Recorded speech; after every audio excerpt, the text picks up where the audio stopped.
तो आज के इस वीडियो में हम बात करेंगे क्रिस्टलीय ठोसों को कितने वर्गों में बांटा गया है। तो ये पार्ट 2 है ठोस अवस्था का। तो आइए देखते हैं कि क्रिस्टलीय ठोस को किस आधार पर वर्गीकृत किया गया है। तो क्रिस्टलीय ठोस को उनमें परिचालित अंतरा आणविक बलों की प्रकृति के आधार पर 4 वर्गों में वर्गीकृत किया गया। जैसा कि पिछली वीडियो में मैंने आपको बताया था कि जो ठोस होते हैं उनके कणों के बीच एक बल कार्य करता है जिसे हम बोलते हैं अंतरा आणविक बल। उन बलों की प्रकृति के आधार पर क्रिस्टलीय ठोसों को 4 वर्गों में बांटा गया है। तो आइए देखते हैं वो 4 प्रकार कौन कौन से हैं। तो सबसे पहला है आणविक ठोस, दूसरा है आयनिक ठोस, तीसरा है धात्विक ठोस और चौथा है अधात्विक ठोस। तो आइए 1 बाय 1 हम सभी प्रकार के क्रिस्टलीय ठोसों के बारे में जानेंगे। तो सबसे पहले हम बात करते हैं आणविक ठोसों के बारे में। आणविक ठोस होते क्या हैं? तो जितने भी आणविक ठोस होते हैं उनके अवयवी कण अणु होते हैं। तो अवयवी कण कहने का मतलब जिससे वो बने होते हैं। तो जितने भी आणविक ठोस होते हैं वे अणु से मिलकर बने होते हैं, अर्थात आणविक ठोस अणुओं से मिलकर बने होते हैं। इन्हें निम्नलिखित उपवर्गों में विभाजित किया जा सकता है। तो जितने भी आणविक ठोस हैं उन्हें भी निम्नलिखित वर्गों में विभाजित किया गया है। तो आइए देखते हैं कि आणविक ठोस के कौन से प्रकार हैं, इन्हें किन वर्गों में बांटा गया है। तो यदि हम बात करें सबसे पहला जो प्रकार है आणविक ठोस का वो है अध्रुवीय आणविक ठोस। तो अध्रुवीय आणविक ठोस जानने से पहले हम ये जाने कि अध्रुवीय और ध्रुवीय यौगिक क्या होते हैं। जैसा कि आप पिछले क्लास 11th में आपने पढ़ा होगा ध्रुवीय और अध्रुवीय यौगिकों के बारे में। अगर आपने नहीं पढ़ा है तो मैं आपको फिर से बता देता हूँ। तो जैसा कि आप सभी जानते हैं कि जो चुंबक होता है उसमें नॉर्थ और साउथ होते हैं, 2 अपोजिट पोल होते हैं, ठीक है। ठीक उसी तरह कुछ जो यौगिक होते हैं उनमें भी ध्रुव होते हैं। अब ये ध्रुव कैसे बनते हैं? ये ध्रुव बनते हैं इलेक्ट्रॉनों के आधार पर। तो हम सभी जानते हैं इलेक्ट्रॉन ऋणावेशित होते हैं और जब इलेक्ट्रॉन किसी तत्व से दूसरे तत्व में जाते हैं तो वो इलेक्ट्रॉन को लेकर ऋणावेशित हो जाता है। तो इस अवस्था में जो इलेक्ट्रॉन देता है वो धन आवेशित और जो लेता है वो ऋण आवेशित होता है। तो इस प्रकार जो इलेक्ट्रॉन देता है वो धन आवेशित होता है और जो लेता है इलेक्ट्रॉन को वो ऋण आवेशित होता है। तो इस कंडीशन के लिए ये जरूरी है कि इसमें जो तत्व होंगे वो अलग अलग प्रकार के होंगे। जैसे HCl है तो हाइड्रोजन और क्लोरीन। तो क्लोरीन की विद्युत ऋणात्मकता अधिक है इसलिए वो इलेक्ट्रॉन को लेगा और हाइड्रोजन की कम है वो इलेक्ट्रॉन को देगा। तो इस तरह से जो यौगिक बनते हैं धन आवेशित और ऋण आवेशित ध्रुव वाले, उन्हें हम बोलते हैं ध्रुवीय यौगिक। याद रखिएगा, ऐसे यौगिक जिसमें कि आंशिक रूप से धन आवेश या ऋण आवेश होता है उन्हें हम बोलते हैं ध्रुवीय यौगिक। तो इनमें धन आवेश और ऋण आवेश होना चाहिए। और एक चीज, ये अलग नहीं होते, वे आपस में जुड़े ही रहते हैं। भले इन पे जो धन आवेश होता है या ऋण आवेश होता है वो आंशिक रूप से होता है, पूरी तरह से नहीं होता। इस बात को याद रखिएगा, कैसा होता है? आंशिक रूप से। तो आंशिक रूप से जिन पर धन आवेश और ऋण आवेश होता है उन्हें बोलते हैं हम ध्रुवीय यौगिक, और जिन पर ऋण आवेश या धन आवेश नहीं होता उन्हें हम बोलते हैं अध्रुवीय यौगिक। अब अध्रुवीय यौगिक बनते कैसे हैं? जैसे 2 तत्व हैं A और B, जब इनके बीच जो इलेक्ट्रॉन होता है वो बराबर बराबर शेयर होते हैं, अर्थात न कोई इलेक्ट्रॉन देता है और न कोई लेता है। इनके बीच इलेक्ट्रॉनों की बराबर बराबर साझा होती है और ऐसे यौगिक कहलाते हैं अध्रुवीय यौगिक। तो ऐसे अध्रुवीय यौगिकों में हमेशा क्या होता है? एक ही तरह के तत्व होते हैं। जैसे H2 है, Cl2 है, तो इसमें समान अणुओं के बीच इलेक्ट्रॉनों का साझा होता है। तो आइए अब हम बात करते हैं अध्रुवीय आणविक ठोसों के बारे में। तो जैसा कि मैंने बताया था कि जो अध्रुवीय होते हैं उनमें धन आवेश और ऋण आवेश नहीं होता और समान प्रकार के तत्व होते हैं। तो इसके अंतर्गत वे ठोस आते हैं या ऐसे परमाणु आते हैं जो कि अध्रुवीय सहसंयोजक बंध द्वारा परमाणुओं या अणुओं से बने होते हैं, जैसे कि H2, Cl2, I2 आदि। तो जैसा कि आप देख सकते हैं क्लोरीन है, क्लोरीन के 2 अणु हैं। तो क्लोरीन की संयोजकता होती है 1, ये आपस में क्या करेंगे? एक परमाणु 1 इलेक्ट्रॉन देगा, दूसरा 1 इलेक्ट्रॉन देगा और ये दोनों क्या करेंगे? एक एक अपने इलेक्ट्रॉनों को लेकर साझा कर लेंगे। तो यहाँ पर इलेक्ट्रॉनों को बराबर बराबर साझा हुआ है, इसलिए यहाँ पर अध्रुवीय यौगिक का निर्माण हुआ और ये जो है ये अध्रुवीय आणविक ठोस है। यदि हम बात करें इनके बीच पाए जाने वाले बल की, तो इस प्रकार के ठोस में परमाणु अथवा अणु अति दुर्बल परिक्षेपण बंध द्वारा या फोर्स द्वारा बंधे होते हैं। अब इनके मध्य दुर्बल परिक्षेपण बल क्यों होता है, मैं आपको समझा देता हूँ। क्योंकि जब किसी भी यौगिक में प्लस और माइनस होते हैं, अर्थात इलेक्ट्रॉनों का आदान और प्रदान होता है, तो उनके बीच क्या होता है, बहुत प्रबल आकर्षण बल होता है। तो कह सकते हैं कि जो ध्रुवीय यौगिक होते हैं उनमें परमाणुओं या अणुओं के बीच आकर्षण बल अधिक होता है, परंतु जो अध्रुवीय यौगिक होते हैं उनमें तो कोई प्लस माइनस है नहीं, अर्थात इनमें एक दुर्बल परिक्षेपण बल कार्य करता है। और इस कारण जो अध्रुवीय आणविक ठोस होते हैं उनमें वीक बॉन्डिंग या कमजोर बंध पाया जाता है। अब इस आधार पर हम इनके गुणों की विवेचना कर सकते हैं। तो यदि हम बात करें अध्रुवीय ठोसों के गुणों के बारे में, तो ये ठोस मुलायम और विद्युत के अचालक होते हैं। अब ऐसा क्यों होता है? ऐसा इसलिए होता है कि हम सभी जानते हैं कि अभी मैंने बताया था कि जो अध्रुवीय ठोस होते हैं उनके अणुओं के बीच आकर्षण बल कम होता है, और जब आकर्षण बल कम होता है तो उनके अणुओं के बीच जो होता है परमाणु या अणु पास पास नहीं होते, थोड़े से दूरी पर होते हैं, जिस कारण ये ठोस मुलायम होते हैं और विद्युत के अचालक होते हैं। यदि हम बात करें इनके गलनांक की, तो इनके गलनांक कम होते हैं। गलनांक कम होने का कारण सेम वही है, चूंकि इनके बीच आकर्षण बल कम है, तो आकर्षण बल कम होने के कारण जो अणु होते हैं दूर दूर होते हैं, जिसके कारण इन्हें कम ताप पर ही क्या किया जा सकता है, गलाया जा सकता है। इसलिए इनका गलनांक क्या होता है, कम होता है, और ये सामान्यतः कमरे के ताप और दाब पर गैस अथवा गैसीय अवस्था में होते हैं। तो जैसा कि अगर इनके फिजिकल स्टेट की बात करें, नॉर्मल टेम्परेचर कह सकते हैं हम रूम टेम्परेचर पर, तो ये जनरली लिक्विड फॉर्म में या फिर गैसियस फॉर्म में पाए जाते हैं। और नेक्स्ट हम बात करते हैं ध्रुवीय आणविक ठोस के बारे में। जैसा कि मैंने आपको पीछे बताया था कि जैसे चुंबक होते हैं, चुंबक पर दो ध्रुव होते हैं, नॉर्थ और साउथ, तो उसी प्रकार जो यौगिक होते हैं, कुछ ऐसे यौगिक होते हैं जिनमें कि इलेक्ट्रॉनों के वितरण के आधार पर प्लस और माइनस होता है। मतलब एक तत्व पर प्लस होगा तो दूसरा पर माइनस होगा, प्लस जो इलेक्ट्रॉन देगा, माइनस जो इलेक्ट्रॉन लेगा। तो इस वजह से जो ध्रुवीय आणविक ठोस होते हैं, इसके अंतर्गत वे ठोस आते हैं जो ध्रुवीय सहसंयोजक बंध द्वारा बने होते हैं, जैसे HCl है, SO2 है इत्यादि। तो इसे एग्जाम्पल के थ्रू समझते हैं। जैसे कि हम सभी जानते हैं HCl है, तो HCl जो बना है हाइड्रोजन और क्लोरीन से बना है। हाइड्रोजन फर्स्ट ग्रुप का है और क्लोरीन सातवें ग्रुप का है। तो जो क्लोरीन सातवें ग्रुप का है, इसकी विद्युत ऋणात्मकता सबसे अधिक होती है, जबकि हाइड्रोजन की विद्युत ऋणात्मकता सबसे कम होती है, जिसके कारण क्लोरीन क्या करता है, हाइड्रोजन के इलेक्ट्रॉन को अपनी ओर आकर्षित कर लेता है, और इलेक्ट्रॉन को अपनी ओर आकर्षित करने के कारण क्लोरीन पर आंशिक रूप से ऋण आवेश होता है, जबकि हाइड्रोजन इलेक्ट्रॉन का त्याग करता है, या एक तरह से हम कह सकते हैं इलेक्ट्रॉन को क्लोरीन की तरफ देता है, जिसके कारण हाइड्रोजन पर आंशिक रूप से क्या हो जाता है, धन आवेश हो जाता है। जैसा कि चुंबक में नॉर्थ और साउथ होते हैं, उसी तरह ध्रुवीय यौगिकों में प्लस और माइनस होता है। तो जितने भी ध्रुवीय आणविक ठोस होते हैं, इसके अंतर्गत वे यौगिक आते हैं जिनमें कि ध्रुवीय बंध पाया जाता है। जैसा मैंने एग्जाम्पल में बताया है, HCl है, SO2 है इत्यादि। यदि बात करें हम इनके गुणों की, तो ये ऐसे ठोस होते हैं जो कि अपेक्षाकृत प्रबल द्विध्रुवी या ध्रुवीय अन्योन क्रियाओं से एक दूसरे से बंधे होते हैं, और इनके गलनांक अध्रुवीय आणविक ठोसों की अपेक्षा अधिक होती है।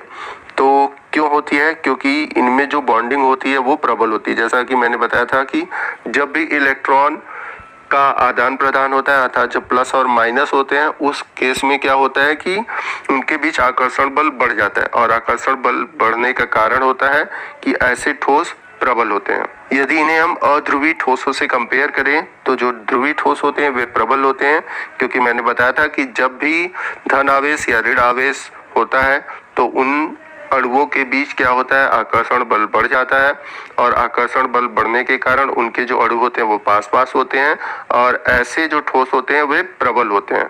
और यही बात करें अगर हम इनके गलनांक की, तो इनके गलनांक भी अधिक होंगे। क्यों होंगे? क्योंकि जब इनके अणु पास पास होंगे तो इनको दूर करने के लिए, इनके बीच के बॉन्डिंग को तोड़ने के लिए हमें अत्यधिक ताप की जरूरत होगी, और अत्यधिक ताप की जरूरत का मतलब हुआ कि सिंपल सी इनकी गलनांक अधिक होगी। यदि बात करें हम इनके सामान्य ताप पर, अर्थात नॉर्मल रूम टेम्परेचर पर अगर देखें, तो यह भी आपके द्रव या गैस रूप में होते हैं। अब आपके दिमाग में आ रहा होगा कि जब इनके बीच आकर्षण बल अधिक है तब भी ये द्रव या गैस के रूप में क्यों है?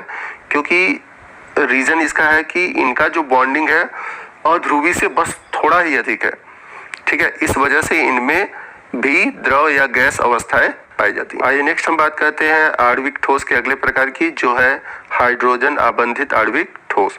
तो हाइड्रोजन आबंधी आणविक ठोस जानने से पहले हम जानते हैं कि हाइड्रोजन बंध होता क्या है, क्योंकि इसमें आप हाइड्रोजन आबंधी पढ़ रहे हैं। तो हाइड्रोजन आबंधी होता क्या है? तो जब हाइड्रोजन परमाणु अपने से प्रबल ऋण विद्युतीय तत्व, जैसे हम कह सकते हैं फ्लोरीन, ऑक्सीजन, नाइट्रोजन, इनके साथ एक वीक बॉन्ड, एक कमजोर बंध बनाता है। फिर से सुन लीजिएगा, जब हाइड्रोजन अपने से प्रबल ऋण विद्युतीय तत्व अर्थात फ्लोरीन, ऑक्सीजन, नाइट्रोजन इत्यादि के साथ एक वीक बॉन्ड बनाता है, उसे हम बोलते हैं हाइड्रोजन बंध। तो यदि हम बात करें हाइड्रोजन आबंधी आणविक ठोस की, तो ये ऐसे ठोस जिनके अणुओं में हाइड्रोजन और फ्लोरीन या ऑक्सीजन या नाइट्रोजन परमाणुओं के मध्य ध्रुवीय सहसंयोजक बंध होता है, ऐसे ठोस को हम बोलते हैं आणविक हाइड्रोजन ठोस। तो आप एक इम्पॉर्टेंट चीज नोट कर लीजिए कि इस प्रकार के जो आणविक ठोस होंगे उनमें हाइड्रोजन बंध पाया जाएगा, और ये जो प्रबल हाइड्रोजन आबंध है ऐसे ठोसों के अणुओं को बंधित करते हैं। जैसा मैंने बताया कि इस प्रकार के जो ठोस होते हैं उनमें हाइड्रोजन बॉन्डिंग पाई जाती है, और हाइड्रोजन बॉन्डिंग मैंने आपको बताया कि हाइड्रोजन जब अपने से प्रबल ऋण विद्युतीय तत्वों के साथ जुड़ता है तो उसे हम बोलते हैं हाइड्रोजन बंध। यदि हम बात करें एग्जाम्पल की, तो जैसे H2O बर्फ अवस्था में जब पाया जाता है तो वो हाइड्रोजन आबंधी ठोस कहलाता है। तो आइए आपको मैं जल के उदाहरण में समझाता हूँ कि कैसे हाइड्रोजन बंध बनते हैं।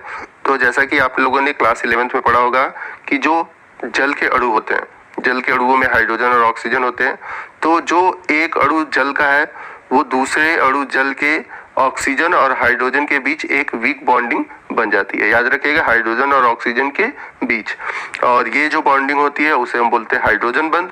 इस कारण जो जल होते हैं, जल के परमाणुओं के बीच जो बर्फ वाली अवस्था है उसमें आपके क्या पाए जाते हैं? हाइड्रोजन आबंधी आणविक ठोस के रूप में पाए जाते हैं। अगर बात करें इनके गुणों की, तो ये विद्युत के अचालक होते हैं और सामान्यतः कमरे के ताप और दाब पर वाष्पशील द्रव अथवा मुलायम ठोस के रूप में होते हैं। तो इस प्रकार हम लोगों ने आणविक ठोस के ये प्रकार पढ़े। तो आइए देखते हैं कि आणविक ठोस के हम लोगों ने कितने प्रकार पढ़े।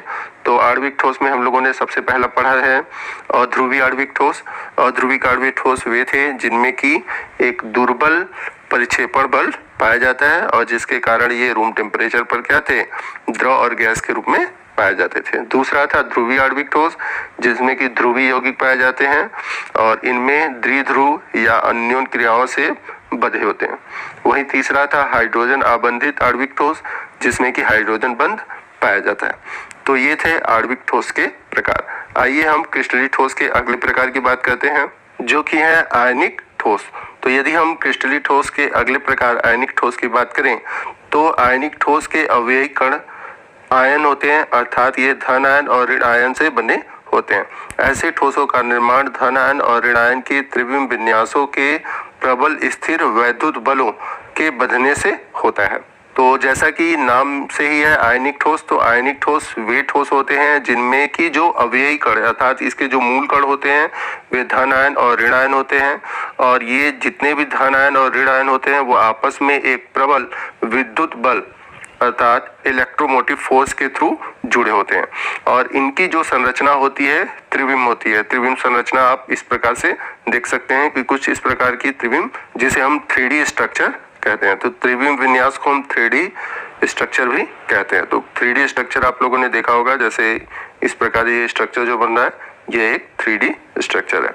तो इस प्रकार की संरचना आयनिक ठोस में पाई जाती है। यदि बात करें हम इनके गुणों की, तो ये ठोस कठोर और भंगुर प्रकृति के होते हैं।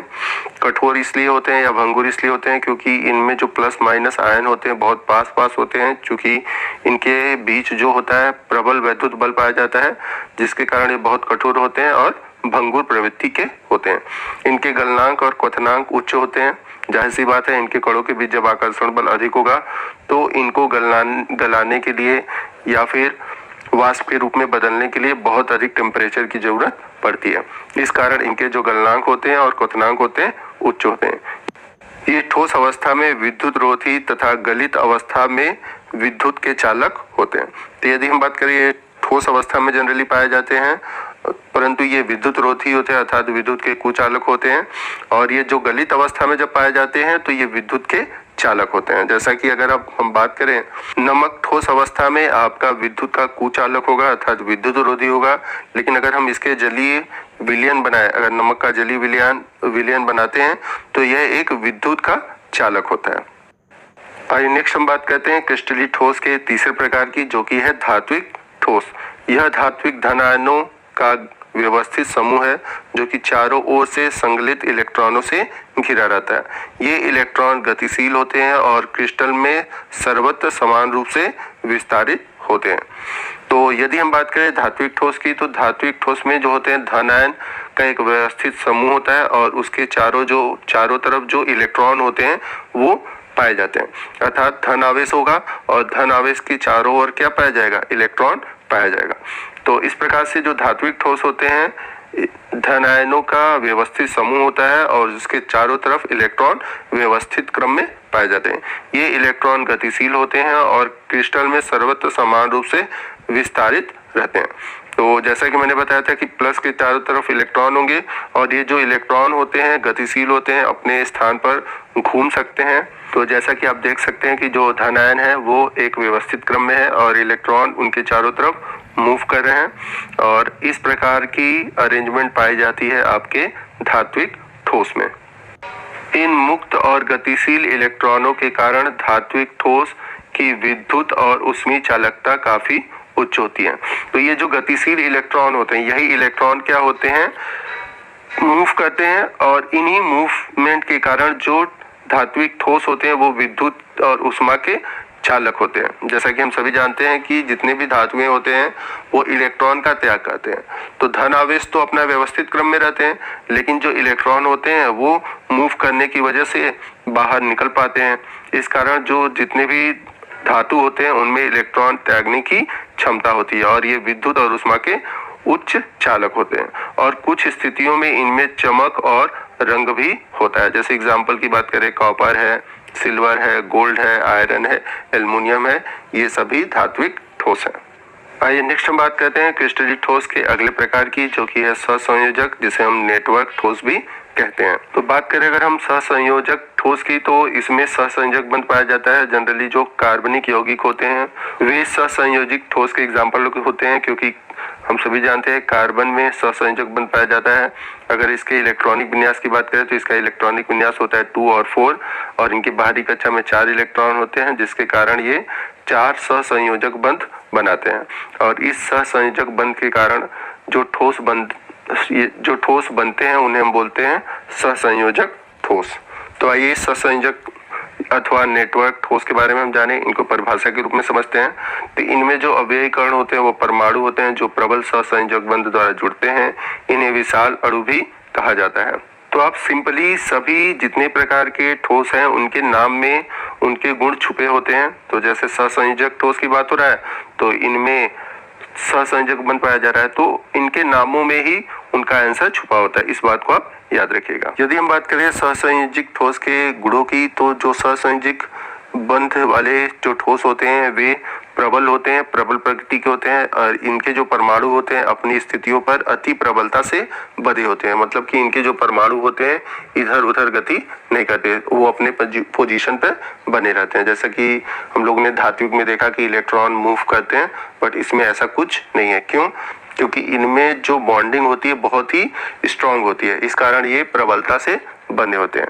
ऐसे ठोस अत्यधिक कठोर और भंगुर होते हैं।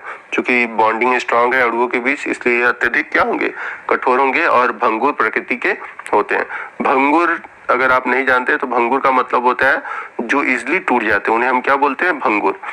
अब यदि बात करें इनके गलनांक और क्वथनांक की, तो इनके गलनांक अत्यधिक उच्च होते हैं। क्योंकि बॉन्डिंग स्ट्रांग है तो जाहिर सी बात है इनके गलनांक क्या होंगे, बहुत अधिक होंगे। और ये विद्युत रोधी होते हैं। जैसे अगर हम बात करें हीरा, सिलिकॉन कार्बाइड, एल्युमिनियम नाइट्राइड आदि।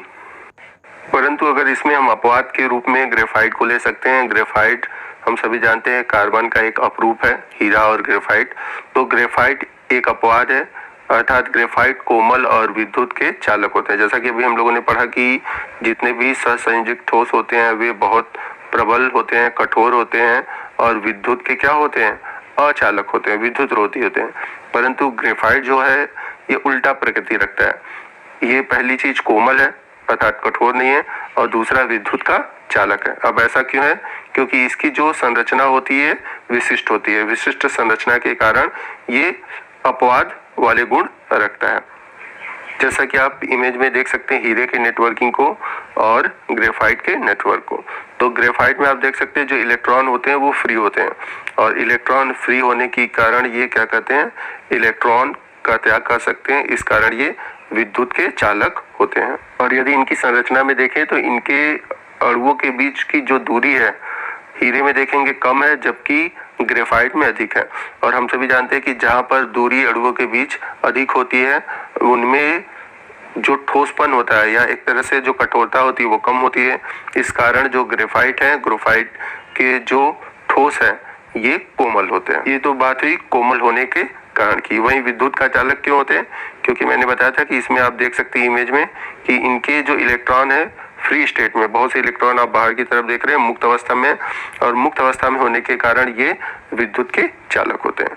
तो इस रीजन की वजह से जो ग्रेफाइट है वो अपोजिट कैरेक्टर शो करता है। तो इस प्रकार हम लोगों ने क्रिस्टलीय ठोस के 4 अलग अलग रूपों को पढ़ा।